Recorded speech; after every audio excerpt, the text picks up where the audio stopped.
You went to the gym this morning. You pushed through it. 45 minutes, maybe an hour. And on the way home, you stopped for something you had no intention of eating. You told yourself you earned it. That moment, that quiet internal permission slip, is not weakness. It is not a lapse in discipline. It is one of the most documented, most consistent findings in all of behavioral psychology. And once you understand exactly what your brain is doing, you will never look at your own good behavior the same way again. The phenomenon has a name: moral licensing. And it works like this. When your brain registers that you have done something virtuous, exercised, donated, recycled, been kind to a stranger, it quietly adjusts your internal moral account. Your self-image as a good person goes up. And because that self-image is now well stocked, your brain grants you latitude, permission, a little room to breathe. And that room is often filled with exactly the behavior the virtue was supposed to replace. You go to the gym, you eat the burger, you donate to charity, you snap at your partner an hour later, you vote for a candidate who represents progressive values. And somewhere in the back of your mind, something shifts. A door opens where it should stay closed. Imagine your sense of morality as a bank account. Every virtuous act deposits credit into it. Every selfish, lazy, or harmful act withdraws it. The logic feels intuitive. Do enough good, and you've earned the right to slip a little. The problem is that this account isn't metaphorical. Your brain runs it like it's real. Your brain, it turns out, is not a moral philosopher. It is a moral accountant, and it is always balancing the books. Here is the part that should stop you cold. The effect doesn't even require you to do something good. In a study published in Psychological Science, researchers Nina Mazar and Chen-Bo Zhang found that people who had just browsed an online store selling eco-friendly products were significantly more likely to cheat and steal in a subsequent unrelated task than people who had browsed a conventional store. They hadn't bought anything. They had simply looked at green products. The mere association with virtue was enough to open the tab. Think about that for a moment. You didn't do anything good. You looked at something good, and your brain credited the account anyway. Choosing the salad at lunch makes you more likely to eat the dessert. Logging a run in the morning makes you more likely to take the elevator all afternoon. Putting money into a savings account makes you more likely to spend on something impulsive the same day. Sending a thoughtful text to a friend you've been neglecting makes you less likely to follow up for weeks. Every act of discipline quietly signals to your brain, I have done the work. The ledger is settled. You can ease up now. This is why willpower is so much more fragile than it appears. You're not fighting against weakness. You are fighting against a rational-seeming internal system that has already decided you have done enough. Psychologists Benoit Monin and Dale Miller first mapped this effect precisely in 2001. Participants were asked to either recall a time they acted morally or to describe a neutral memory. The group who recalled the moral act were significantly more likely to endorse mildly discriminatory preferences in a subsequent unrelated task. The memory of doing good had quietly unlocked permission to do less. Not because they were bad people, because their brain had done the accounting and decided the books were balanced. But here is where it gets stranger. The effect doesn't even require you to actually do something good. It only requires you to think of yourself as good. In a follow-up study, Monin and Miller gave participants the opportunity to publicly disagree with a racist statement, thereby establishing their identity as a fair-minded, unprejudiced person. When those same participants were later asked to assign candidates to job roles, they were more willing to assign a clearly less qualified black candidate to a lower status position. The identity had been established, the performance had been given, and now the license had been issued. One public signal of virtue had quietly funded a private act that contradicted it entirely. This is the mechanism underneath a pattern you have almost certainly witnessed without naming it. The person in your life who loudly announces their commitment to honesty and then quietly shades the truth in the next conversation. The manager who gives a passionate speech on fairness on Monday and makes a quietly biased decision by Wednesday. The friend who volunteers every Saturday and is somehow the least considerate person in your social circle the rest of the week. You labeled it hypocrisy, but it isn't quite. Hypocrisy implies awareness. What you are watching is something more unconscious, more systematic, and far more universal. The person isn't pretending to be good and acting badly. They are good in their own accounting and spending what they earned. The timing matters enormously. Researchers have found that the licensing effect is strongest when the virtuous act and the subsequent lapse happen close together in time. Your brain needs to connect the credit to the account before it will authorize the withdrawal.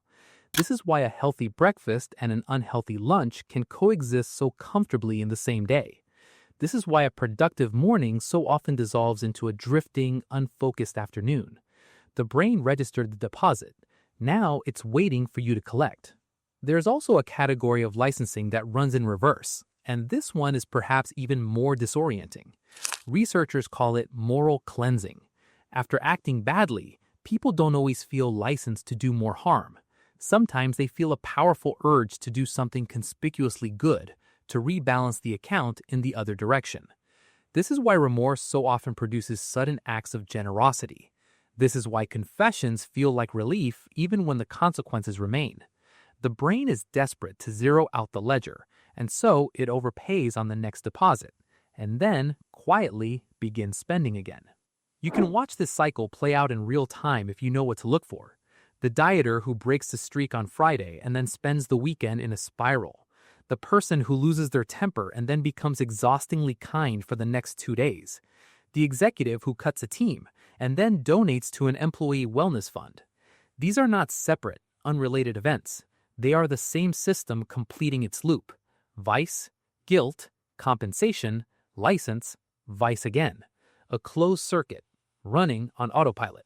If individual behavior follows this cycle, virtue, license, lapse, cleanse, virtue, consider what happens when you scale it to an institution. Companies have understood the licensing effect for decades, sometimes without naming it. The rise of corporate social responsibility programs in the 2000s coincided with a measurable increase in the frequency of corporate ethical violations. A 2016 study published in the Journal of Business Ethics found a statistically significant correlation between firms with high CSR scores and greater prevalence of financial misconduct. The researchers called it the halo offset effect. The company donated to charity, it planted trees, it published a glossy sustainability report. And somewhere inside that same organization, the moral ledger was being quietly drawn down by people who felt, collectively, that their employer was one of the good ones. This is not a coincidence. When an institution publicly establishes its ethical identity, it creates a shared sense among employees and leadership that the organization has moral credit to spend. The good reputation becomes a resource, and resources inevitably get spent.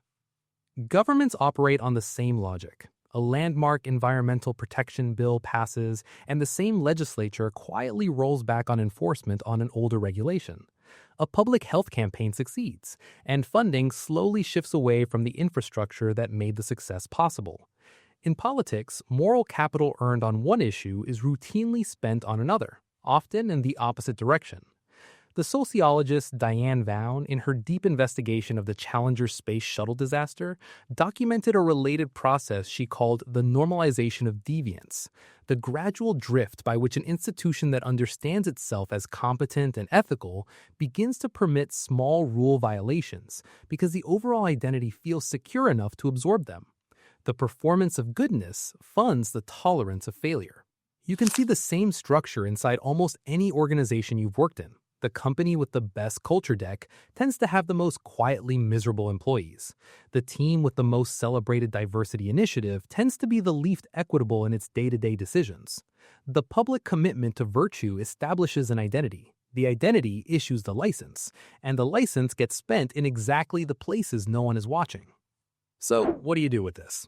The most research-supported answer is a shift in how you frame your goals. Identity-based thinking, I am a disciplined person, I am a good person, I am a fair person, is precisely what generates the license. The identity is the account, and accounts get drawn down. The alternative is behavior-based framing, not who you are, but what you are doing, in this moment, in this decision. The The psychologist Kelly McGonigal, in her research on willpower, found that people who were trained to stop thinking of their goals as identity statements and start thinking of them as ongoing commitments requiring continuous re-choice were significantly better at sustaining behavior across time. The moment you say, I am someone who does this, you have created a deposit, and your brain will start looking for the withdrawal. Knowing this is the first defense. When you feel the quiet permission slipping in, when the good thing you did earlier seems to be whispering that you've earned a pass, you can name what is happening, not as failure, not as weakness, as a system running exactly as designed, in a direction you did not consciously choose. The ancient Stoics practiced something called memento mori, a daily reminder of mortality, meant to cut through the comfortable fictions the mind builds to avoid difficulty. Perhaps the modern equivalent is a memento of the ledger, a reminder that the account doesn't work the way it feels like it does, that doing good today doesn't bank a withdrawal for tomorrow, that the permission you think you've earned is the oldest trick your own brain plays on you, and that it works precisely because it feels so reasonable. You did something good today. That felt like progress, like evidence, like the kind of person you are. But your brain was already treating it as currency, already calculating what it had earned, already scanning for somewhere to spend it. The account is always open. The question is whether you're the one deciding what gets withdrawn.